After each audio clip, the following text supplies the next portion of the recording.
দীঘা যাওয়ার পথে যে আমাদের এত বাধার মুখোমুখি হতে হবে আর এত বাধা পেরিয়ে যে আমরা অবশ্যই দীঘা যেতে পারবো, তো সেইগুলোই আজকে তোমাদের সঙ্গে শেয়ার করবো। আমরা চলে এসেছি সকাল সকাল বোলপুর স্টেশনে, আর এখান থেকে আমরা ট্রেন ধরে যাব হাওড়াতে। আর আমাদের কিন্তু হাওড়া থেকে অলরেডি ট্রেনের টিকিট কাটা ছিল, যেটা কান্ডারি এক্সপ্রেস, যেটা হাওড়া থেকে 2:25-এ ছাড়ে। হঠাৎ আমাদের মেসেজ দিল যে এই ট্রেনটা 2 ঘন্টা ডিলে রয়েছে। আর এইদিকে সকালে যে বোলপুর থেকে আমরা ট্রেনে উঠেছি, সেই ট্রেনে দেখো কত ভিড়। আজকে কিন্তু রবিবার দিন, আর ট্রেনের টিকিটটা আগে থাকতে না পাওয়ায় আমাদের জেনারেল কামরাতেই উঠতে হয়েছিল। আর এখানে ছিল প্রচুর ভিড়। আর আমরা হাওড়াতে পৌঁছে গেছি, আর পাখাটা দেখে দেখো পাপার রিয়াকশনটা। আর হ্যাঁ, এই যে এই ট্রেনটা যে ডিলে ছিল, এটা নাকি প্রতিদিনই হয়ে থাকে। তো তোমাদের কাদের কাদের সঙ্গে হয়েছে অবশ্যই কমেন্টস করে জানাবে। এই ট্রেনটা প্রতিদিন 2 ঘন্টা 3 ঘন্টা লেট থাকে। আমরা চেপে গেলাম হাওড়া থেকে এসি বাসে। এখানে পরপর বাস রয়েছে, আর দেখো এখানে বই চালিয়ে দিয়েছে, সিনেমা চালিয়ে দিয়েছিল। আমরা সিনেমা দেখতে দেখতে কিন্তু বেশ পৌঁছে গেলাম অনেকটাই তাড়াতাড়ি। তার কারণ বুঝতে পারলাম না এসি বাসে, কিন্তু ওই যে কুকুরের পেটে কি আর ঘি হজম হয়। যাই হোক, আমাদের তো কখনো এসিতে অভ্যাস নেই, একটু মাথাটা যন্ত্রণা করছিল হালকা, আর নাক মুখ শুকিয়ে আসছিল।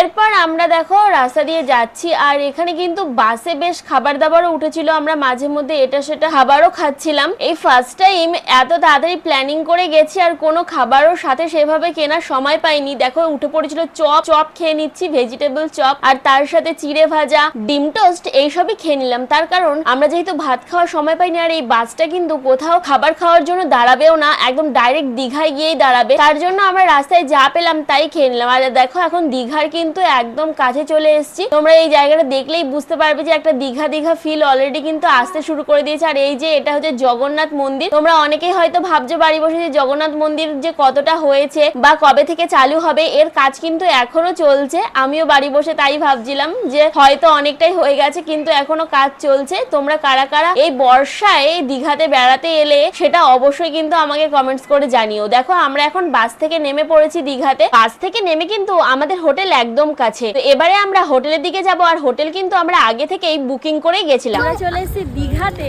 কদিন আগে গেলাম পুরীতে, আর দীঘার পাশেই চলে এসছে আমাদের ম্যাডাম, এই যে রাশি।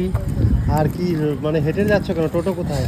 টোটো করিনি, অনেক পয়সা চাইছে, তাই ভাবলাম যে ওই পয়সাটা বাঁচিয়ে যদি দুপুরে খাবারটা খাওয়া যায়। আর হেঁটে হেঁটে এলাম দেখেই দেখো আমাদের কিছু সাবস্ক্রাইবার বন্ধুর সঙ্গে কিন্তু এখানে দেখা হয়ে গেল। আর এই যে আমরা হোটেল বুকিং করেছিলাম হোটেল রানীকুঠি, সেখানে কিন্তু আমরা চলে এসেছি। আর হ্যাঁ, রাস্তায় তোমাদের অনেক টোটোওয়ালারা ধরবে, বলবে চলুন কম পয়সায় অনেক হোটেল আছে আপনাদের দেখাবো, কিন্তু তোমরা ডাইরেক্ট হয় হোটেল বুকিং করে আসবে, আর নয়তো নিজেরা খুঁজে হোটেলের রুম দেখে নেবে, তাহলে অনেক কম পয়সায় তোমরা এখানে হোটেলের রুম পেয়ে যাবে। আমরা আগেরবারও এসে হোটেল রানীকুঠিতেই ছিলাম, কিন্তু এবার হোটেলে কিন্তু রুম খুব একটা অ্যাভেলেবেল ছিল না। পাপাই এসেই মাছ দেখতে দাঁড়িয়ে গেল, আর আমার বর এন্ট্রি করে নিল, আর আমরা চলে এলাম 216 নাম্বার রুমে। এটা কিন্তু নন এসি রুম। আগেরবার এসি রুম নিয়েছিলাম, কিন্তু এসি চালানোরই প্রয়োজন পড়েনি, তাই এবার নন এসি রুম নিয়েছি। আর হ্যাঁ, ভিউ রুম পাইনি, তাই এবার আর ভিউ রুম নেওয়া হয়নি। এই দেখো এটা হচ্ছে আমাদের রুম, খুব ছোটর মধ্যে। এই রুমটার ভাড়া পড়েছে আমাদের প্রতিদিন 1200 টাকা করে, আর ভিউ রুম প্রায় 1600-1800 এরকম দাম। তোমরা এখানে এসেও যোগাযোগ করে নিতে পারো। আর এই দেখো আমাদের একটা বড় সাইজের বিছানার ছিল 3 জনা, যেটার মধ্যে শোয়া যাবে,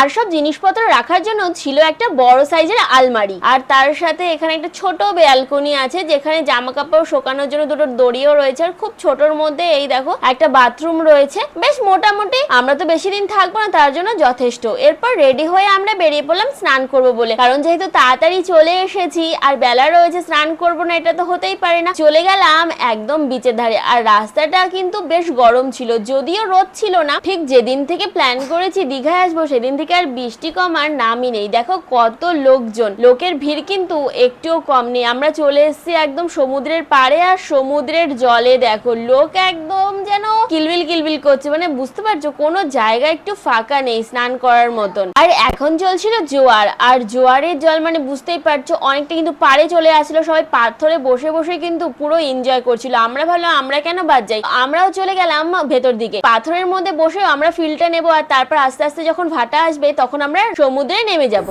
আমরা দীঘাতে কিন্তু প্রচুর ভিড়, এসলাম স্নান করতে। আর দীঘাতে ভিড়টা দেখো, আর বর্ষাকালে যে এত ভিড় হয় এটা জানতাম না, মানে প্রচন্ড পরিমাণে ভিড়।